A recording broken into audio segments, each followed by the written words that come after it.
ఏంటండి బాబు ఈ ఎండలు అసలు వంటగదిలో నుంచోవాలంటే చెమటలు కారిపోతున్నాయి అనమాట. ఇంట్లో ఉంటే మనకు తెలియట్లేదు కానీ ఆడోళ్ళకి మాత్రం వంటగదిలో తెలిసిపోయిద్దిలేండి. అసలు బయటికి వెళ్ళినా కూడా అసలు ఉండలేకపోతున్నాము. ఒక పక్క టిఫిన్ వేసి పిల్లోడికి దేవుడి సామాన్లన్నీ కడిగి వాడైతే రెడీ అయిపోయాడు. స్కూల్కి వెళ్ళే ముందు బుక్స్ చదువుతూ ఉంటారు. పిల్లలందరూ అంతేనేమో.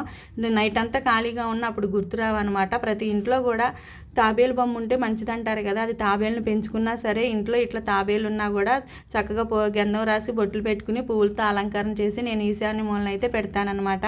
ఈరోజు సోమవారం కదా, శివయ్యకి అయితే ప్రతి సోమవారం కూడా నేను శివయ్యకి విభూతితో అభిషేకం చేసుకుంటాను. కానీ ప్రతిరోజు మాత్రం నిత్య అభిషేకం, నీళ్ళతో అభిషేకం చేసి సోమవారిని ప్రతిరోజు అయితే పూజించుకుంటానండి శివయ్యని మాత్రం. ఎందుకంటే శివలింగానికి ప్రతిరోజు కూడా నేను నిత్య అభిషేకం చేస్తాను, అది నీళ్ళతోనేనండి, ఇంకేం కాదులే. ఇంక ఈ పూజ అయితే పూర్తి చేసుకున్నా. కానీ ఈరోజు నాకు చాలా సంతోషంగా ఉందండి. నాకు నంద్యాల నుంచి ఫస్ట్ ఆర్డర్ అయితే వచ్చిందనమాట. అసలు ఫస్ట్ ఆర్డర్ కుప్పింటాకు సోపు 5 సబ్బులు అయితే ఆర్డర్ పెట్టుకున్నారు నంద్యాల నుంచి. తర్వాత అమరావతి నుంచి 2 సబ్బులు ఆర్డర్ పెట్టుకున్నారనమాట. మనకి 5 రకాల సబ్బులు అయితే అవైలబుల్గా ఉన్నాయన్నమాట.